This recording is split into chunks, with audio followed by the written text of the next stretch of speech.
পুশিনের শিকার বহুল আলোচিত ভারতীয় অন্তঃসত্ত্বা নারী সোনালী খাতুন ও তার সন্তানকে অবশেষে বাংলাদেশ থেকে ফেরত নিল ভারত।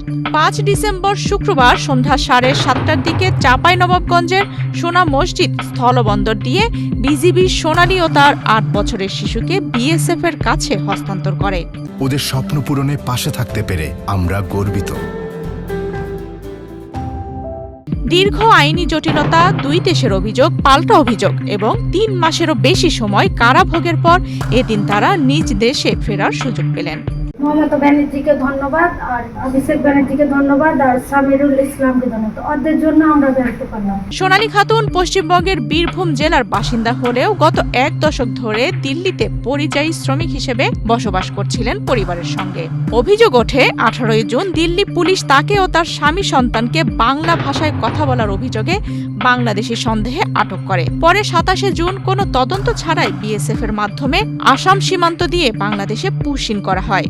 বাংলাদেশে প্রবেশ করতেই অনুপ্রবেশ আইনে তাদের গ্রেপ্তার করে চাঁপাইনবাবগঞ্জ পুলিশ। প্রায় ১০০ দিনের বেশি সময় তারা স্থানীয় কারাগারে আটক ছিলেন। আমরা জেলখানায় ছিলাম, তো আমরা কোনো সমস্যা নেই, আরও ধন্যবাদ। আমরা ছিলাম, ভালোই ছিলাম, আপনার খেয়েছিলাম, এদিন কোনোদিনও মারেনি, ধরেনি, পিটেনি, কিছু করে।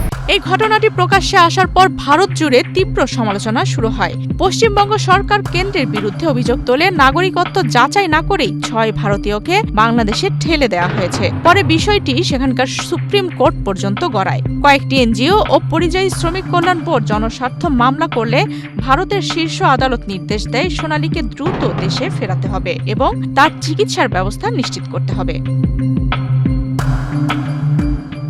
ভারতীয় আদালতের নির্দেশের পর বাংলাদেশে আটক ৬ জনই জামিনে মুক্তি পান। তবে ঘোষণা মতে ৬ জনকে নেয়ার কথা থাকলেও বাস্তবে বিএসএফ গ্রহণ করেছে শুধু সোনালী ও তার সন্তানকে। তবে ফেরত গেলেও সোনালীর ঠিক পরবর্তী গন্তব্য এখনও স্পষ্ট নয়। তাকে কি পশ্চিমবঙ্গের বাড়িতেই রাখা হবে নাকি দিল্লিতে নিয়ে গিয়ে পুনরায় নাগরিকত্ব যাচাই হবে তাও স্পষ্ট জানা যায়নি। তবে আপাতত বিএসএফ এর তত্ত্বাবধানেই রাখা হয়েছে সোনালী খাতুন ও তার সন্তানকে। ভবিষ্যৎ সিদ্ধান্ত হবে ভারতীয় কেন্দ্রীয় নির্দেশনা অনুসারে।